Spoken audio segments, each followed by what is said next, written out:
Oh, puji Tuhan. Thank you, Bun. Thank you, teman-teman semua. Ya, perkenalkan saya untuk menyampaikan beberapa beban pokok pikiran dan beban di hati saya juga untuk kita secara korporat boleh bisa mengerti apa yang maksud tujuan Tuhan bisa terlaksana melalui kehidupan kita, ya. Hari-hari ke depan ini sangat penting untuk kita memiliki hati yang sepaham dengan rencana kerja Tuhan. Karena dinamika pelayanan itu semakin luar biasa setelah pandemi ini. Bahkan banyak gereja-gereja ini melakukan perlombaan rohani yang super luar biasa. Nah, bagaimana kita bisa mempergunakan kesempatan ini secara korporat, berkolaborasi. Saya bersyukur bahwa sekarang ini 3 bersaudara, ya, My Home, JBN, DCI, selalu bareng-bareng dan selalu telepon-teleponan satu dan yang lain, kita saling mengajak. Nah, jadi tidak ada persaingan di antara kita, tetapi kita mau melihat ada satu visi kerajaan Allah bisa terbangun, ya. Nah, saya sekarang pakai ini Alkitab yang terjemahan baru kedua, ya.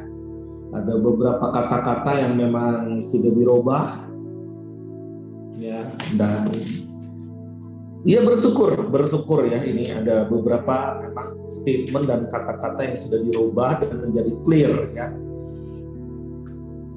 Nah, saya mau sharekan apa yang dapat saya sharekan malam hari ini, dan nanti semoga kita juga punya kesempatan untuk kita bertanya jawab, ya, saling berbagi juga setelah nanti saya sharing ini. Nah, kita baca di dalam Yesaya 60 ayat 1 dan 2. Tentunya ini menjadi satu ayat yang sudah hafal buat kita semua, ya. Bangkitlah menjadi teranglah, sebab terangmu datang dan kemuliaan Tuhan terbit atasmu. Sebab sesungguhnya kegelapan menutupi bumi dan kekelaman menutupi bangsa-bangsa, tetapi terang Tuhan terbit atasmu dan kemuliaannya menjadi nyata atasmu. Nah, ayat ini sih udah puluhan tahun saya baca dan juga menjadi ayat hafalan, dan juga di dalam gerakan doa maupun gerakan holistik juga saya sering kali ucapkan. Nah, yang saya mau bagikan adalah pergumulan saya secara pribadi kepada Tuhan. Bangkitnya ini bagaimana? Menjadi teranglah ini bagaimana? Dan terangmu datang tuh bagaimana? Nah, saya coba menggali-gali, jangan sampai ini ayat hanya jadi satu ayat penghiburan aja gitu, bahwa meskipun dunia gonjang-ganjing dan bumi dipenuhi kekelaman gitu, ya, bangsa-bangsa dipenuhi kekelaman, tetapi kita tetap tenang supaya ada terang Tuhan bangkit. Dan itu pasti, itu sebetulnya udah nggak bisa seasonal kalau hal ini, karena kalau Roh Kudus ada di dalam kita ini harus selalu menjadi terang. Nah, tetapi untuk ayat ini ada satu statement, bangkitlah, arise. Nah, saya ketemunya di luar biasa, saya ketemunya adalah satu di ayat ini di terjemahan Amplified Bible. Wow, luar biasa sekali. Jadi ini ayat ini adalah ini relevan dengan situasi yang kita sedang hadapi maupun yang akan kita hadapi, ya. Nah, jadi sebetulnya apakah kita ini sudah mengalami kesulitan hebat? Belum, sama sekali belum, ya. Jadi kita ini just the beginning, udah banyak saringan-saringan, ya. Banyak orang-orang mulai berkelompok-kelompok sendiri, ngangkatlah orang ini jadi jadi kepanjangan suara Tuhannya dan sebagainya. Jadi kita lihat bahwa situasi sekarang ini orang lagi butuh namanya suara Tuhan, dan lagi butuh siapa yang bisa dipercaya sebetulnya, yang menjadi suara Tuhan yang murni. Nah, di dalam Amplified Bible ini jelas sekali arise. Arise-nya dari mana? From spiritual depression to a new life. Wah, jadi akan terjadi satu depresi rohani. Bisa juga saya katakan kebangkrutan rohani to a new life, kepada kehidupan yang baru. Oh God, kata saya, ini luar biasa ini. Jadi ada penekanan yang luar biasa untuk kita ini sebetulnya jangan takutnya gimana gitu. Meskipun nanti akan ada kebangkrutan rohani yang luar biasa, depresi ya spiritual secara rohani, itu akan ada kebangkitan to a new life, kepada kehidupan yang baru. And shine-nya ini dikatakan be radiant with the glory and brilliance of the Lord.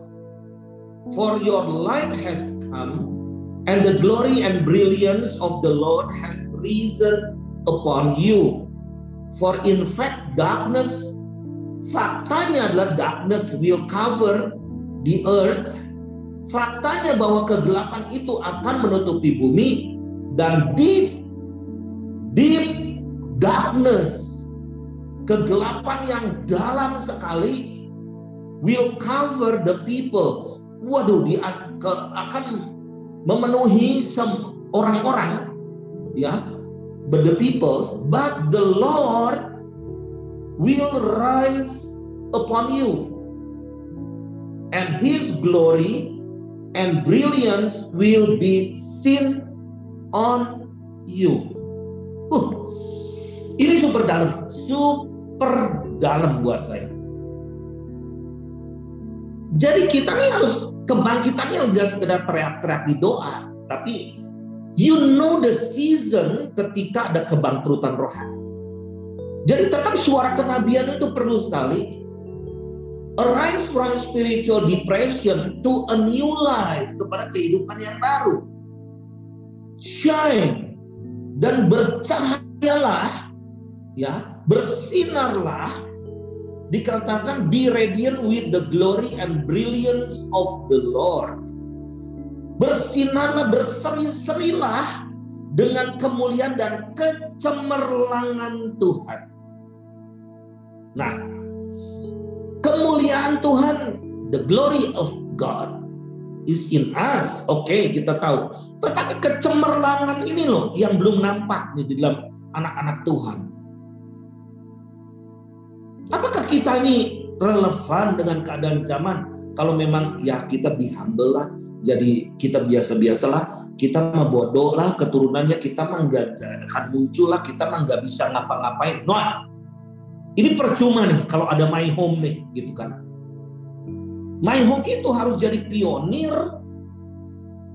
yang ada kecemerlangan Tuhan di situ, bangkit orang-orangnya itu, ya berseri-seri dengan kemuliaan dan kecemerlangan Tuhan. Jadi ada kecemerlangan Tuhan, bukan sekedar kita nih hidup hanya rohani, pinter ayat-ayat, jago ayat-ayat, merasa rohani, tetapi tidak cemerlang hidupnya. So what? Bapak Ibu sekalian, ini ayat benar-benar kita akan melihat ya kecemerlangan Tuhan itu dalam hal apa? Attitude, perilaku, etika, kultur budaya. Apakah kita bisa mengadaptasi? Kita bisa mengadopsi? Bapak Ibu sekalian, saudara-saudariku yang aku kasih dalam Tuhan, I love you so much. I really love you so much. every one of you. Nah, hal untuk kita bisa hidup ke depan dengan brilliance, with His glory and brilliance will be seen, akan kelihatan on you. Gak sekedar khotbah, gak sekedar pinter ngomong. Kita harus jadi solution maker. Nah, jadi kalau kita lihat hari-hari terakhir ini,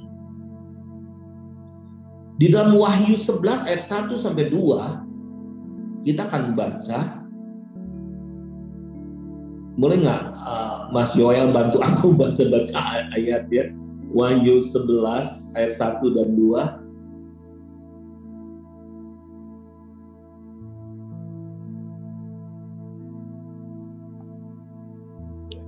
Wahyu 11 ayat 1 dan 2. Kemudian diberikanlah kepadaku sebatang bulu seperti tongkat pengukur rupanya, dengan kata-kata yang berikut: bangunlah dan ukurlah bait suci Allah dan mezbah dan mereka yang beribadah di dalam.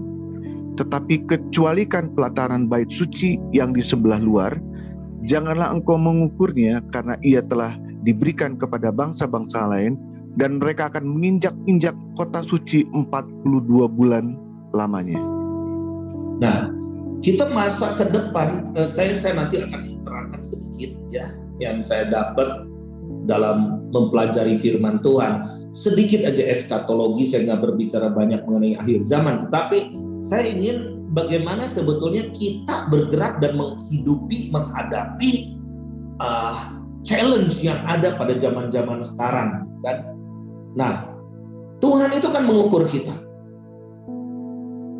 Tuhan akan mengukur itu bait suci Allah itu dan mezbah mereka yang beribadah di dalamnya.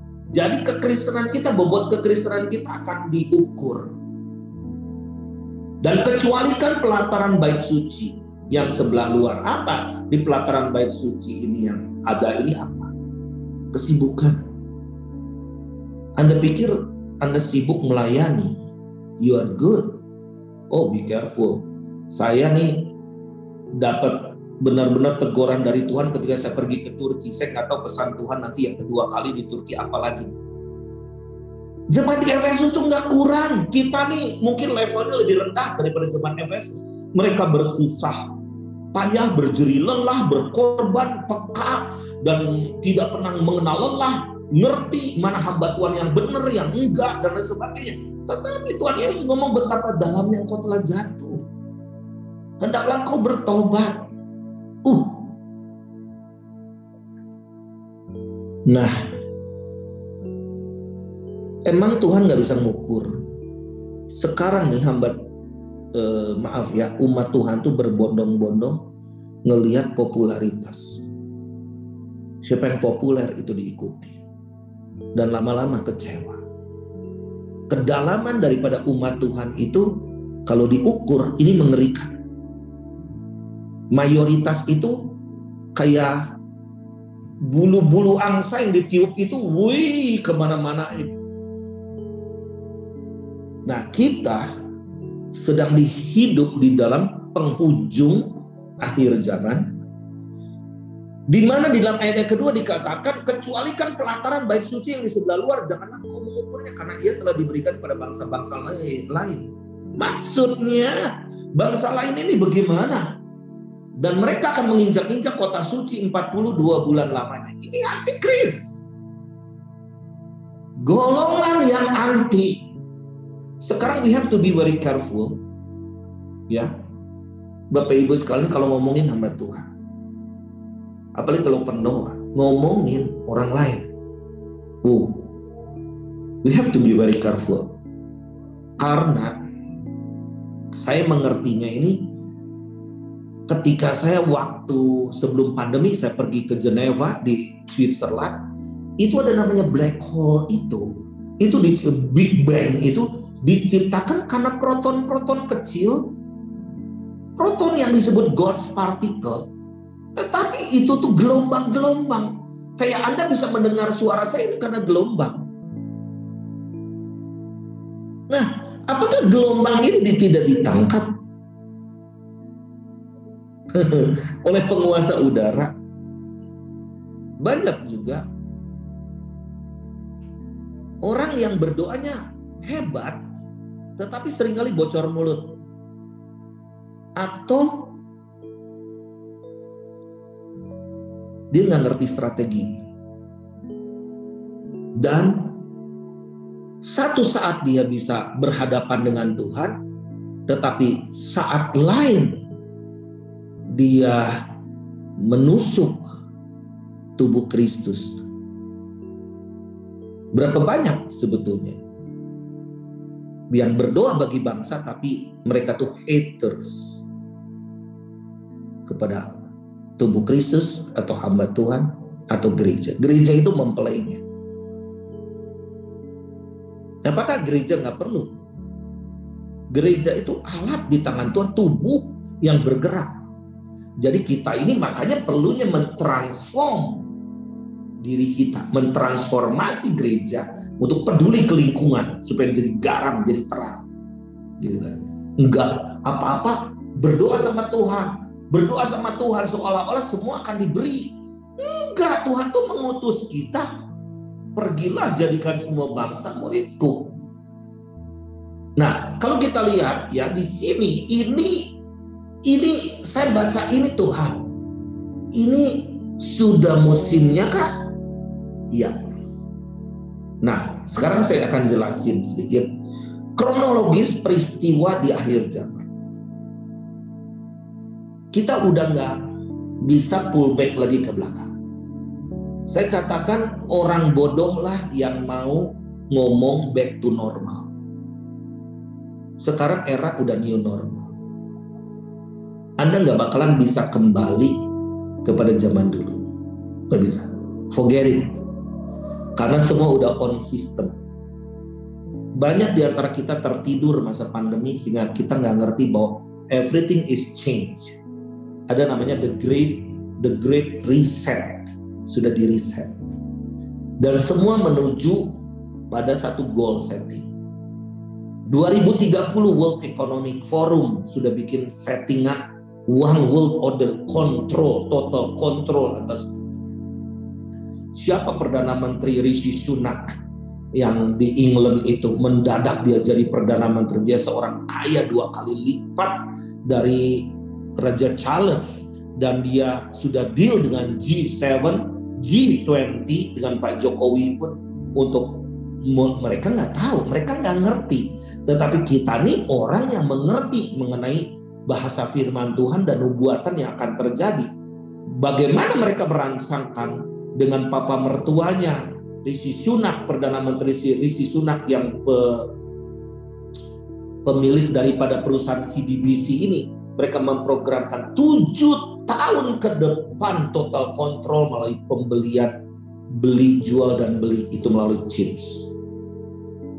Nah, jadi kita lihat di sini ada era-era yang disebut pembukaan 7 meter, ya, pembukaan 7 meter. Terus setelah itu baru ada peniupan 7 sangkakala. Kenapa tema malam ini adalah trumpet call? Oke, nanti saya akan jelasin. Saya pikir saya ini udah pensiun. Udahlah.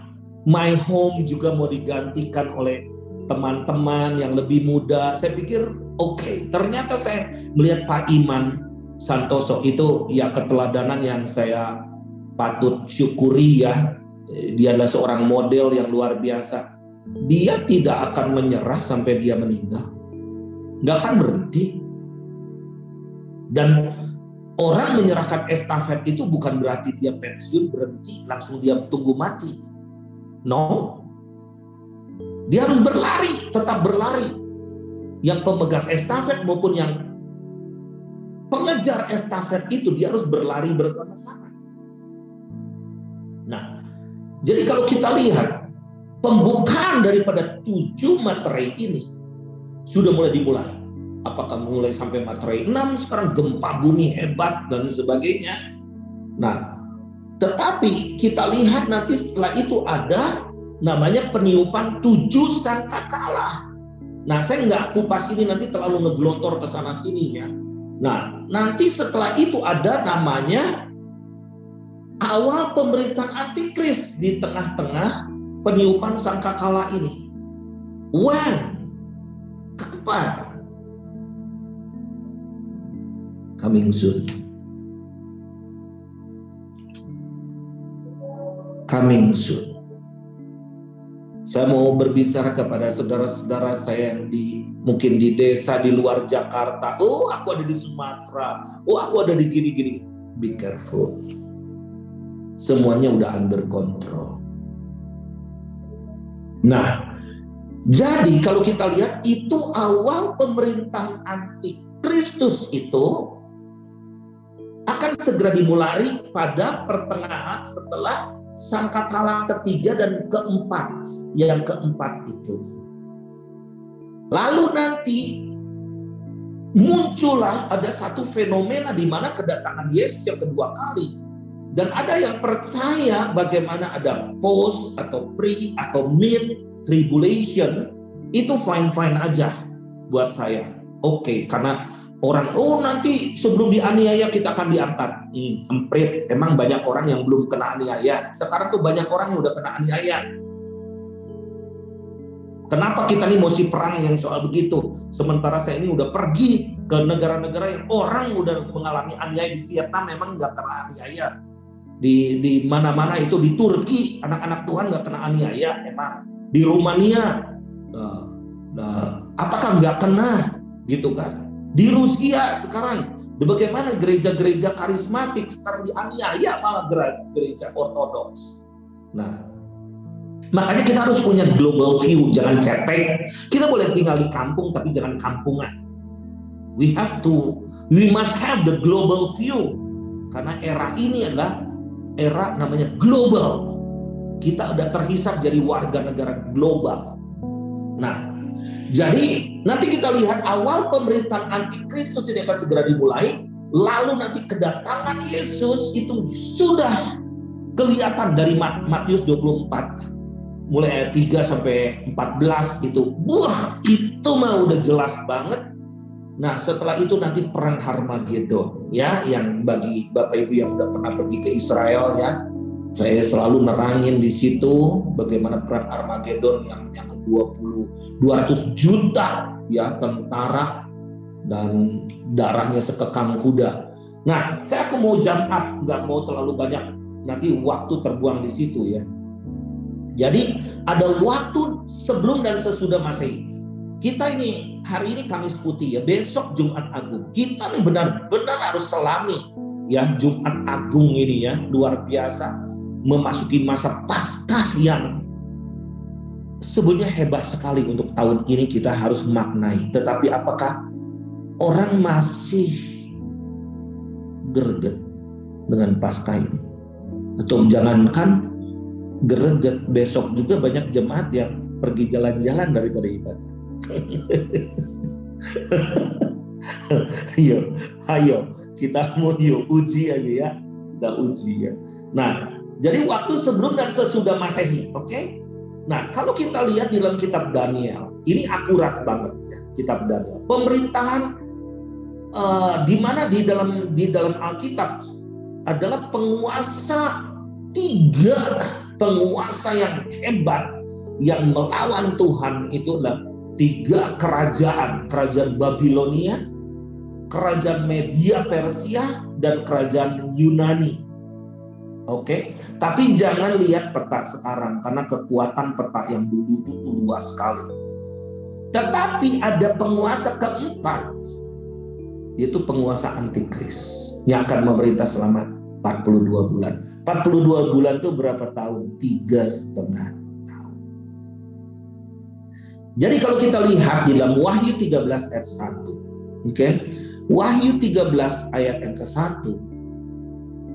Coba saya bacakan ya. Ini bahasa analog. Jadi memang begitu banyak penafsiran dan lain sebagainya. Saya juga nggak mau bertumpu di dalam hanya tafsiran-tafsiran, tetapi bahasa Perancisnya urang kudu kumaha ayeuna teh. gitu kan. Nah itu penekanan saya, kita harus bagaimana menghadapi kehidupan sekarang. Wahyu 13 ayat ke-1. Oke. Lalu aku melihat seekor binatang keluar dari dalam laut, bertanduk 10 dan berkepala 7. Di atas tanduk-tanduknya terdapat 10 mahkota, dan pada kepalanya tertulis nama-nama. Pulang aku. Nggak beli lagi. Oke. Jadi kalau kita lihat di sini, oke, saya terus aja baca dulu ya. Ayat yang kedua ya. Binatang kulihat itu serupa dengan macan tutul, dan kakinya seperti kaki beruang, dan mulutnya seperti mulut singa, dan naga itu memberikannya kepadanya kekuatannya, dan tahtanya, dan kekuasaannya yang besar. Ayat 3. Maka tampaklah kepadaku satu dari kepala-kepalanya seperti kena luka yang membahayakan hidupnya, tetapi luka yang membahayakan hidupnya itu sembuh. Nah, lihat di dalam ayat yang ketiga, oke? Lihat di dalam ayat yang ketiga, itu akan terjadi. Tolong di scroll ke atas ya.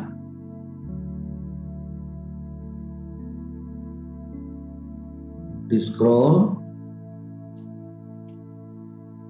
Wahyu 13. Mana ini?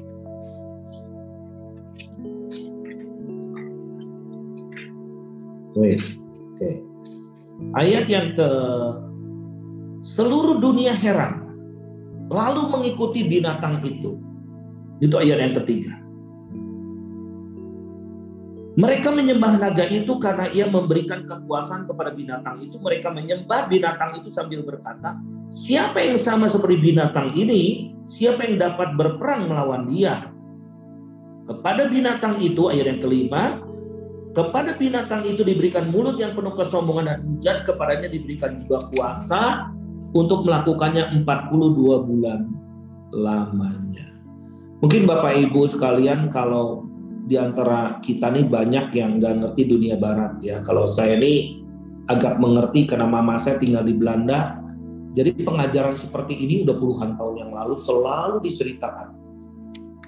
Apalagi mama saya ini adalah penganut tabernakel. Jadi selalu dikupas di negara Belanda dulu tuh, setiap khotbah tuh ini terus gitu. Makanannya sama terus tiap hari Minggu.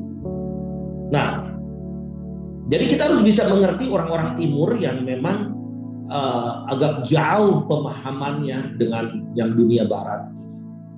Nah, kalau kita lihat di sini ya, di dalam ayat ke-1, lalu aku melihat seekor binatang keluar dari dalam laut, bertanduk 10 dan berkepala 7. Di atas tanduk-tanduknya terdapat 10 mahkota dan pada kepalanya tertulis nama-nama hujan. Jadi kalau kita lihat, penguasa keempat itu adalah antikristus. Seperti ketiga penguasa yang telah muncul, dan ketiga penguasa itu digambarkan dengan gambaran seekor binatang buas. Selalu. Nah, begitu juga penguasa keempat yaitu antikristus digambarkan seekor binatang buas. Jadi jangan heran kalau sekarang secara dunia teknologi sekarang sudah memunculkan dewa-dewi kuno ya, Marvel ya, manusia yang setengah binatang dan lain sebagainya, Avatar dan sebagainya ya. Itu sepertinya mitos-mitos kuno yang sedang dibangkitkan kembali. Nah, bertanduk 10. Ada suatu gambaran bahwa penguasa keempat yaitu antikristus itu didukung oleh 10 kerajaan besar dan kuat di bidang apa ya, ayat yang keempat ya. Jadi 10 kekuatan besar ini akan berkolaborasi.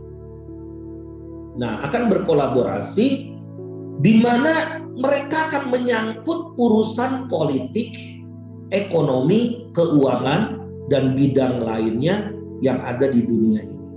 Jadi Bapak Ibu sekalian, saya katakan tahun politik tahun 2023 sampai 2024 Indonesia super penting.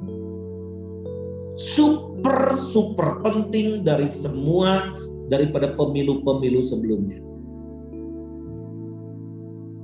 Jadi apa kontribusi kita nanti ke depan? Oke, nanti saya akan jelaskan. Nanti ke depan. Oke, nanti saya akan jelas. Yang B-nya, oke. Berkepala 7 dengan 7 mahkota.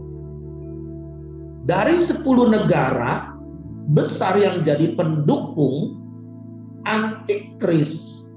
antikristus itu ada 7 pemimpin negara besar. 7 pemimpin negara besar yang mendapat kepercayaan besar dari penguasa dunia keempat. Kenapa ada G7? Yang sudah deal dengan Rishi Sunak. Karena 7 negara termaju, baik secara politik, ekonomi, keuangan, dan lain sebagainya. Jadi kalau kita lihat dari 10 negara besar yang jadi pendukung antikristus, ada 7 pemimpin negara besar yang mendapat kepercayaan besar dari penguasa dunia keempat nanti. Yaitu antikristus akan memberikan otoritas, dilibatkan untuk mengatur dan menguasai dunia. Saya mau cerita sedikit. Saya kaget kenapa di bulan Mei ini banyak peristiwa-peristiwa yang penting harus kita ikuti. Oke? Tanggal 18 Mei, damailah Indonesiaku. Terus kita doakan, kami yang pergi ke Israel ada 50 orang. Kita bukan komersil ke situ, bukan Holy Land Trip, bukan shopping land trip, tapi benar-benar kita ingin mengisi cawan kemurahan. Ya, kita takut akan Tuhan semua lah di situ. Pada bulan Mei, 28 Mei. Dan ternyata Bapak Ibu sekalian, minggu terakhir bulan Mei tahun ini, Presiden Joe Biden akan memberikan kekuasaan kepada WHO di Swiss, Geneva, Switzerland, dan akan mengocorkan dana, menggelontorkan dana $6,72 miliar kepada WHO, dan yang menggelontorkan dana kedua terbesar itu adalah Bill Gates, yang ketiga adalah China. Maksudnya mau ngapain? Mereka akan bikin voting bahwa kontrol dunia melalui kesehatan. Jadi mereka akan lebih super power lagi ke depan. Dan tahu nggak isu sekarang untuk seluruh dunia, untuk setiap makhluk, cuma 2 isu. Isu kesehatan dan isu pangan. Orang nggak ambisi untuk jadi kaya. Nah, betapa pentingnya bulan Mei ini, kita harus lakukan sesuatu. Dan jangan diam. Tahu nggak, ketika kita mengisi bak mandi besar, Anda sendirian bawa 1 teko air, 1 cangkir air ke situ. Anda akan kecapean sendiri dan enggak bakalan mengejar target, kecuali Anda, hey, semua hayu ambil ember air, isi bak itu sampai penuh. Bapak Ibu sekalian, saya dapat peringatan dari penggerak-penggerak dunia global. Wake up Indonesia. We need a wake up call prayer again. Kita batalkan voting seluruh dunia itu. Isunya ini global, kekuatannya ini global. Nah, Wahyu 13 ayat 2 itu disebut binatang yang kulihat itu serupa dengan macan tutul, dan kakinya seperti kaki beruang dan mulutnya seperti mulut singa, dan naga itu memberikan kepadanya kekuatan dan tahtanya dan kekuasaannya sangat yang besar, ya. Jadi serupa macan tutul, beruang, dan singa. Ini bukan berarti penguasa keempat yaitu antikristus adalah binatang atau monster, ya, the giant monster atau avatar, bukan. Gambaran ini menjelaskan bahwa antikristus atau penguasa dunia keempat adalah seorang manusia yang buas,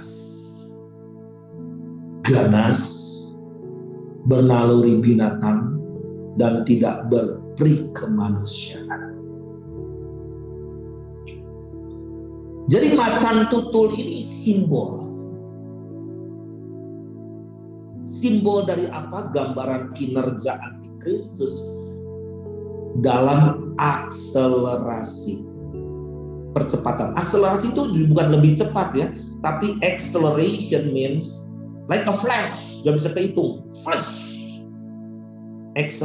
acceleration namanya, percepatan. Percepatan itu bukan lebih cepat.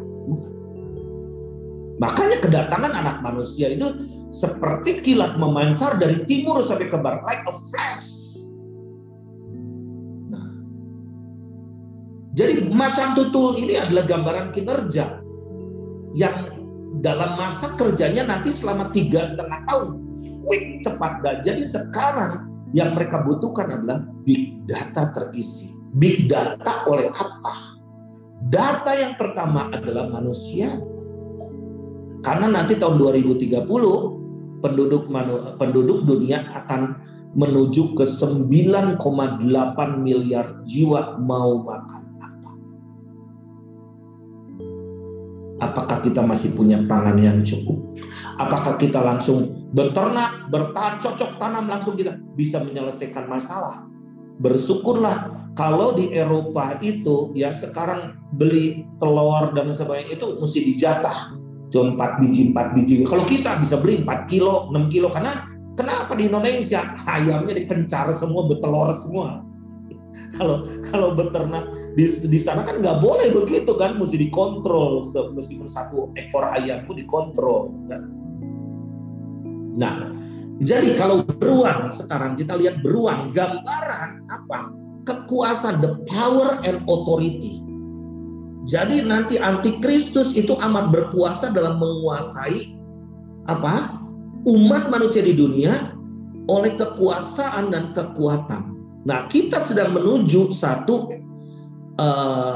momen di mana kita mau membangun satu mezbah yang besar. Saya nggak tahu, kita akan runding terus dengan JDN, apakah kita mau 500 kota, kita akan bikin doa atau ini extra effort lagi, sekuat tenaga lagi, yang kerjanya cuma masih itu aja, ya, untuk mengisi cawan itu supaya penuh.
Tanggal 18 Mei 2023 di SICC Sentul, saudara. Kita sama-sama mau merendahkan diri di hadapan Tuhan. Dan saya percaya bangunan rohani revival akan terjadi untuk Indonesia. Perkara yang besar buat bangsa Indonesia. Saya undang untuk kita sama-sama berdoa dalam acara Damailah Indonesiaku. Shalom.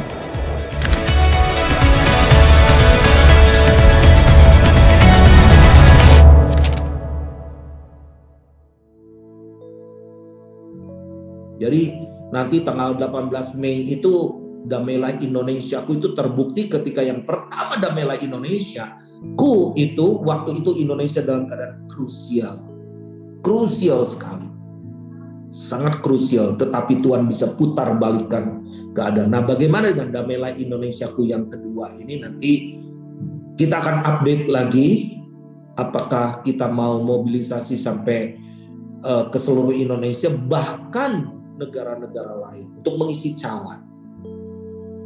Nah, jadi kalau kita lihat, ini tetap antikris itu pakai kekuasaan dan kekuatan, power and authority. Terus singa ini gambaran sebagai apa? Perintah atau provokasi,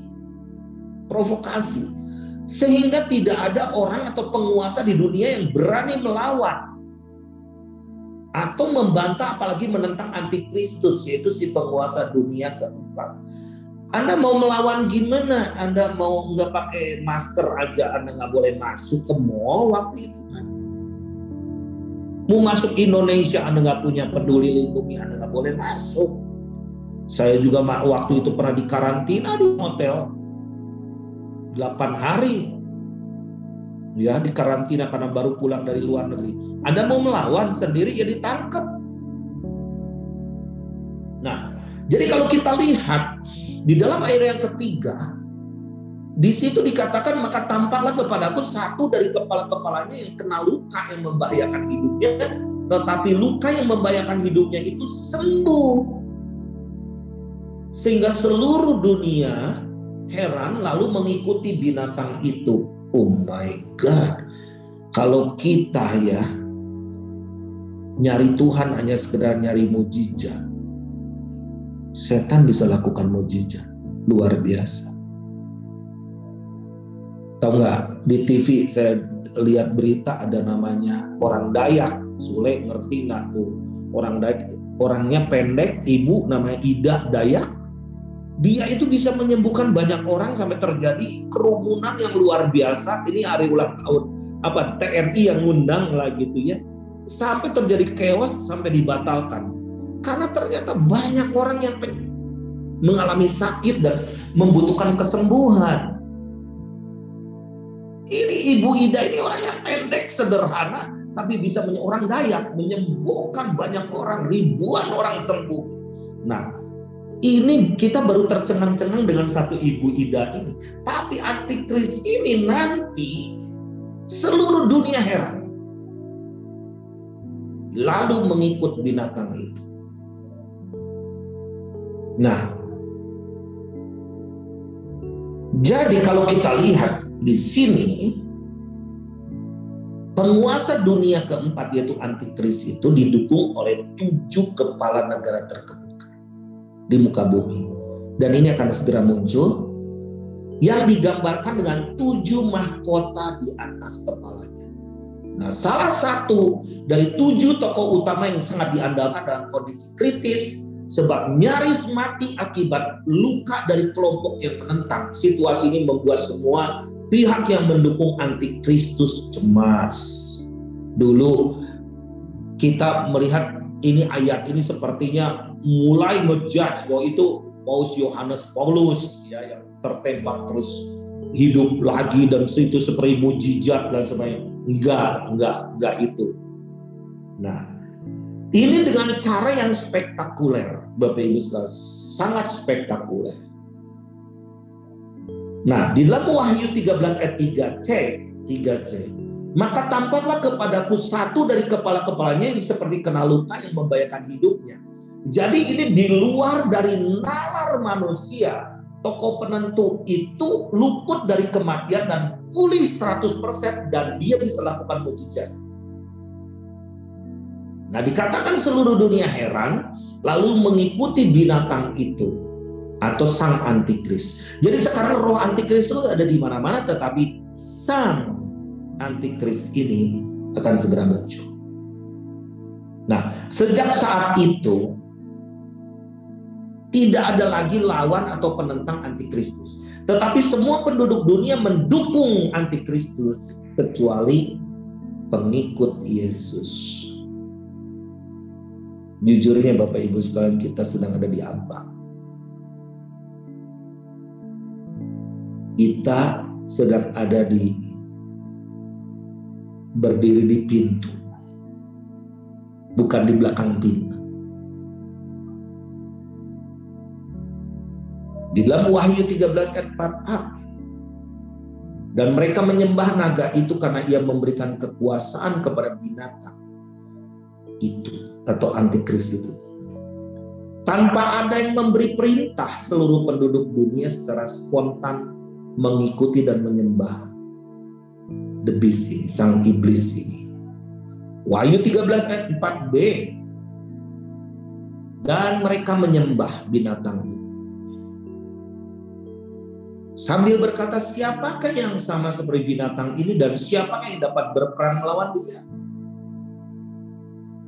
Bapak Ibu sekalian, manusia itu tidak hanya menyembah iblis, tapi mereka menyembah antikristus dan mensetarakan nanti antikristus iblis dengan Tuhan yang kita sembah.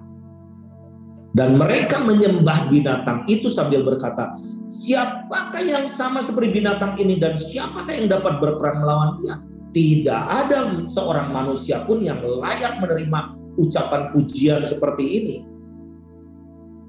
Jadi kita lihat eranya sekarang, bagaimana kita harus benar-benar berkomunitas seperti ini sehingga kita ini bisa saling mengingatkan, saling berkorporasi untuk membangun kerajaan Allah.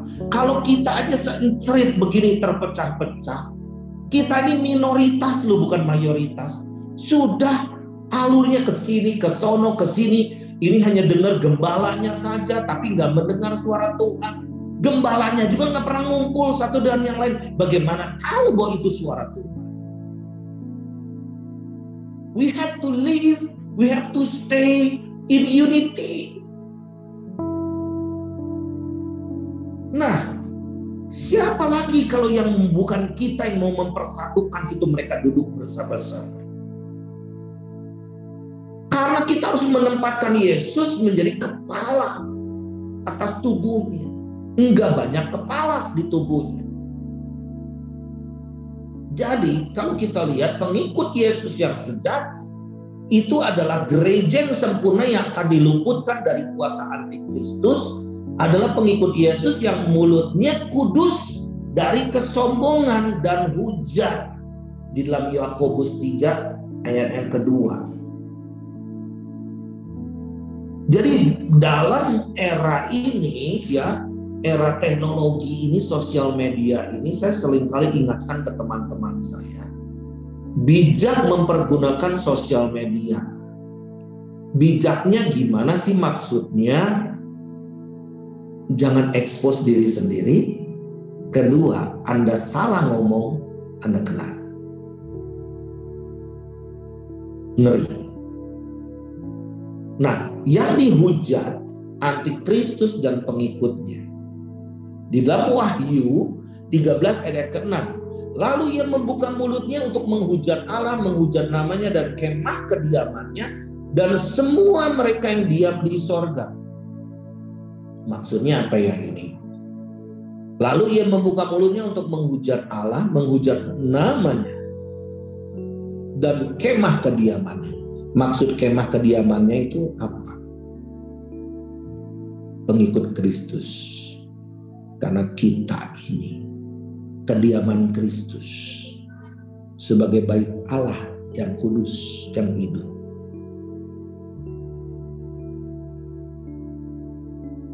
Nah, pada saat penguasa dunia keempat yaitu antikristus memerintah di dunia, maka antikristus itu diperkenankan atau diberikan kewenangan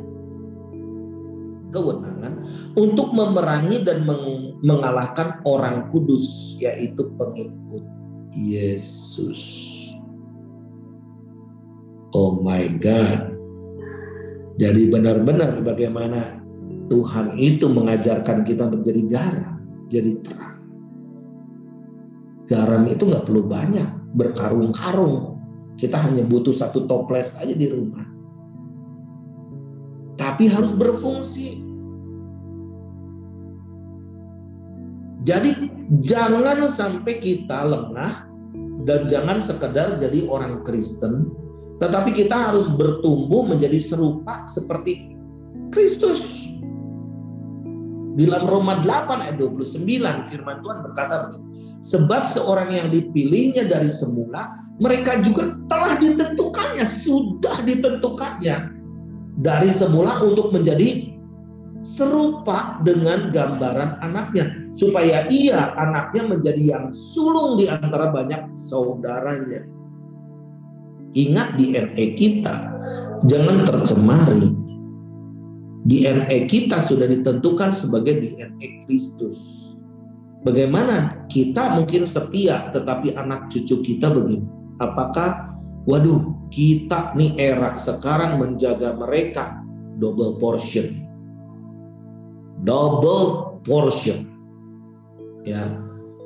Nah, bila ada orang Kristen nanti mengalami siksaan daripada antikristus lalu menyangkal Yesus, nah sekarang udah mulai banyak nih,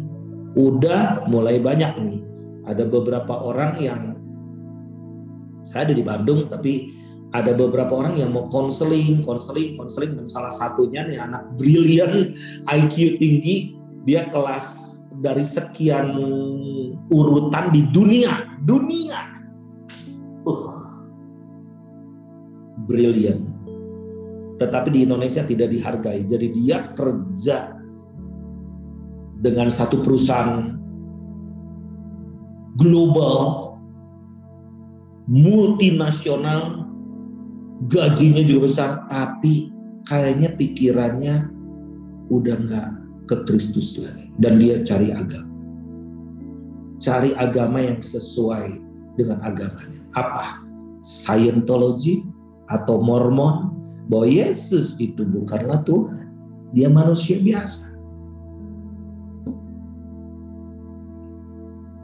Jadi kalau pakai intelijensia, logika itu, maka dia akan sedikit nyeleneh, akhirnya tersesat jauh. Mau ditarik lagi susah. Hanya satu aja intinya, apakah kita masih punya kasih yang mula-mula?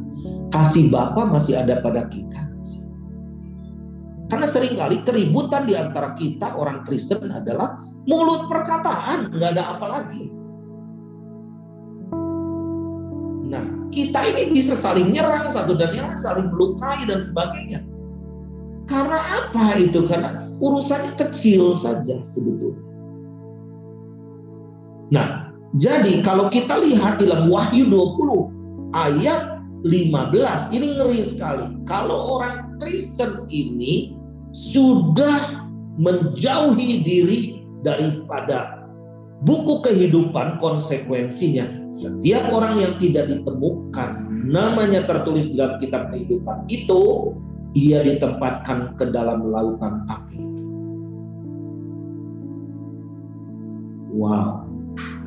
Jadi tariklah orang sekarang sebanyak-banyak.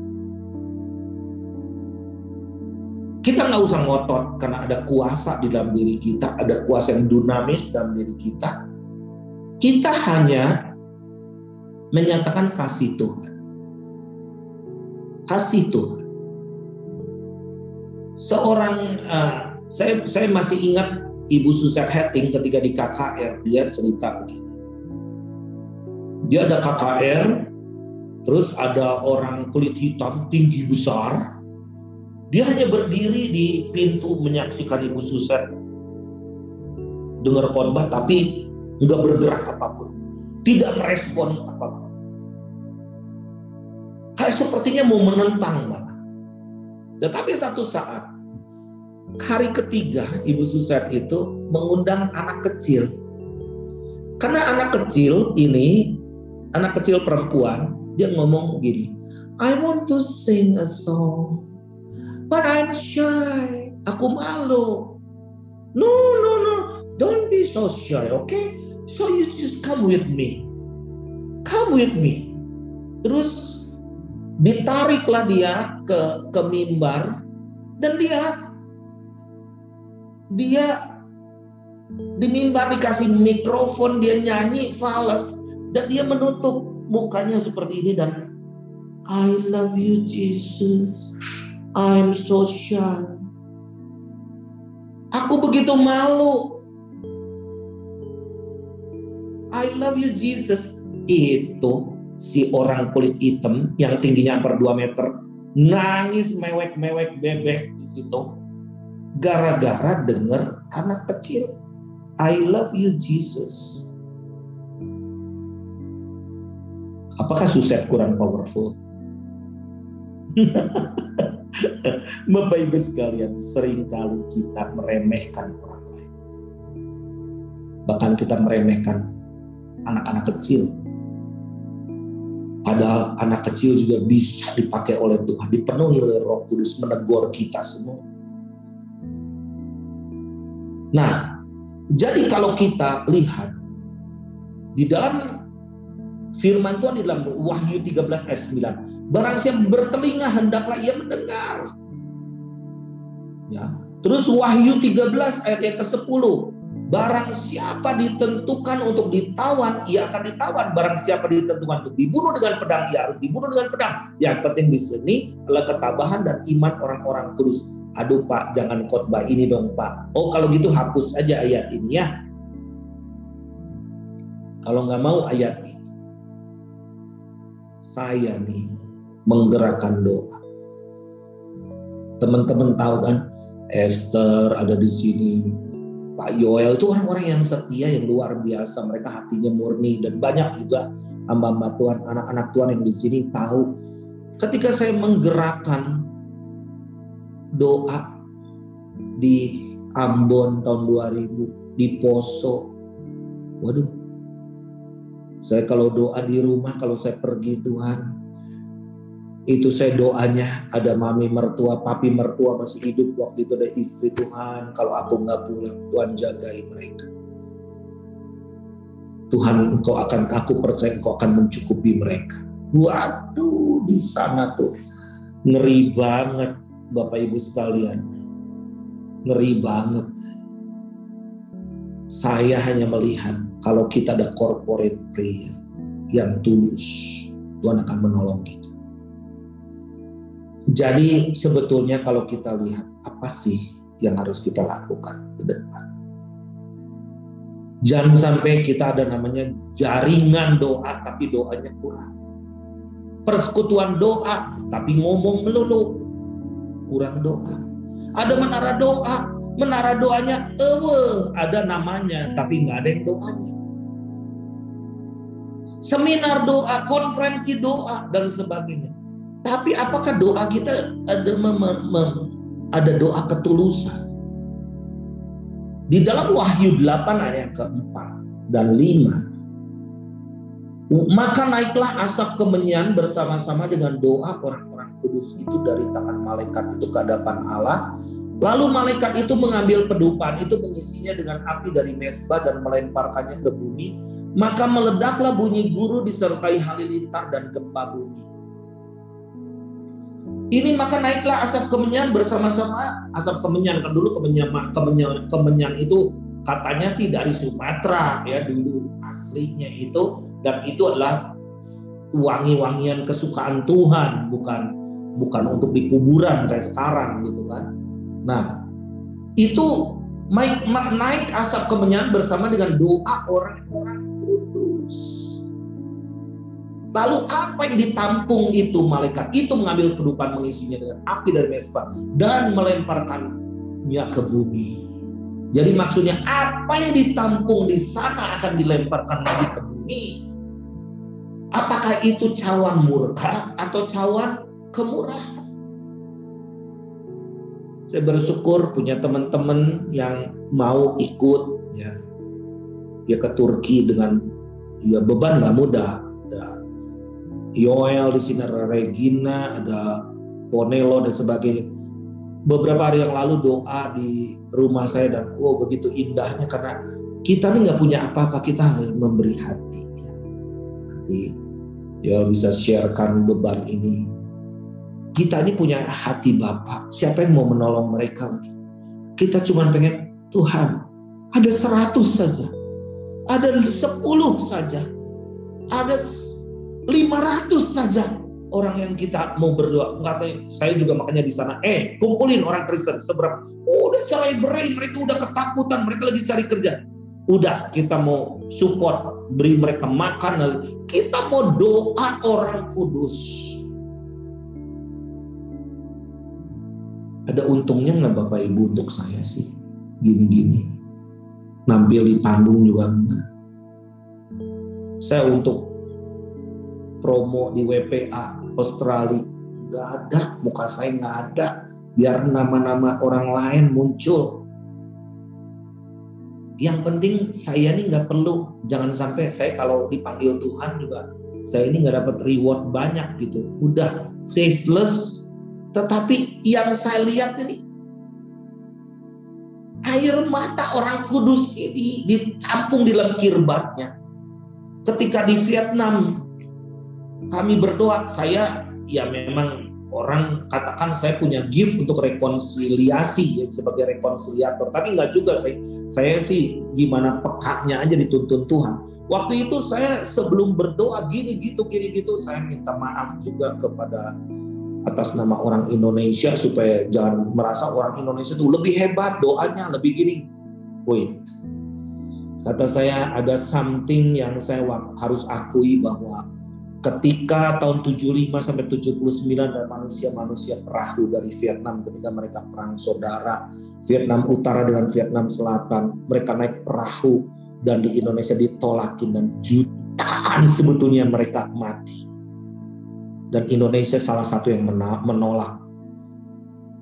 Di pantai selatan, di Pangandaran dan sebagainya ya. Kecuali di Pulau Galang aja di Batam menerima sebagian kecil yang mereka tersesat ke situ. Saya minta maaf atas nama Indonesia karena banyak orang tidak berdosa mati di tengah laut. Ternyata Bapak Ibu sekalian, yang terjemahin saya itu pendeta yang tinggal di Amerika, karena bahasa Inggris ke bahasa Vietnam dia terjemahin. Ternyata dia manusia perahu yang selamat satu-satunya, yang lain mati.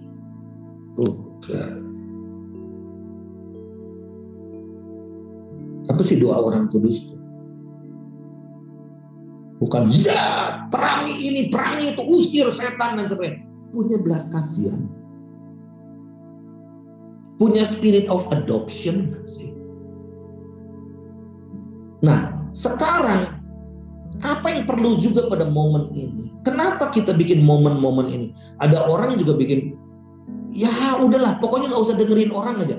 Kita pergi ke Turki, ngapain nolongin Turki? Di sini juga masih banyak yang sengsara, gini-gini. Ngapain sih? Bikin lagi doa di SICC karena gini-gini. Udah, saya tutup ini. Karena bagi saya, siapa yang mau menolong mengisi kirbat? Karena kita nih, kejatuhan kita kalau kita disenangi banyak orang. Ya, ingin dipuji, ingin diapresiasi. 2 Tesalonika 2 ayat 6, 7 dan 8. 2 Tesalonika 2 ayat 6, 7 dan 8. Ini super penting. Saya dapat konfirmasi dari Rick Riding pada bulan November yang lalu. Dia katakan Indonesia is a key nation, Daniel. Dia ngomong begitu. Mulai bergeraklah gajah rohani ke bangsa-bangsa. Nah, di dalam ayat yang ke-6 dulu. Dan sekarang kamu tahu apa yang menahan dia. Siapa yang menahan dia? Dia itu siapa? Antikris. Dan sekarang kamu tahu apa yang menahan dia, sehingga dia baru akan menyatakan diri pada waktu yang telah ditentukan baginya. Tetapi ada yang nahan. Ini kalau yang gak ada yang nahan, Tuhan tentukan waktu. Ayat 7. Karena secara rahasia kedurhakaan telah mulai bekerja. Tapi sekarang masih ada yang menahan.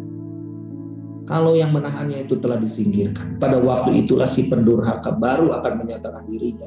Tetapi Tuhan Yesus akan membunuhnya dengan nafas mulutnya dan akan memusnahkannya kalau ia datang kembali. Siapa yang menahan antikris itu? Pendoa syafaat. Pendoa syafaat. Kalau kita mengasihi generasi, anak cucu kita, Udah, jangan mikirin diri kita sendiri. Kita sedih, kita kehilangan, kita tawar hati kita terus. Look, the young generation, mereka mau jadi seperti apa? Apakah kita mau menahan? Dan kita mau save the generation? Dan ini waktunya, enggak lama lagi Bapak Ibu.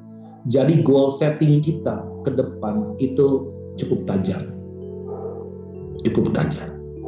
Sangat tajam. Kalau kita sibuk, hati-hati. Apakah kita tahu skala prioritas? Ada namanya penting, ada namanya super penting. Jangan sampai kita sibuk, kita memperkaya diri, kita kaya tapi menabur kurang. Itu sama dengan jemaat Laodikia. Kamu tuh kaya padahal di mataku miskin dan telanjang. Waduh, itu rasanya di Turki itu Tuhan bicara itu terus gitu. Aduh, ini Tuhan kata saya nih, Tuhan maunya apa nih? Buat awareness untuk Indonesia. Bagaimana di Indonesia? Jangan dipikir anteng. Di Indonesia dipikirnya fine aja. Di Indonesia jangan dipikirnya bahwa segala sesuatu oke. Nah, mari kita pergunakan waktu sebaik-baiknya.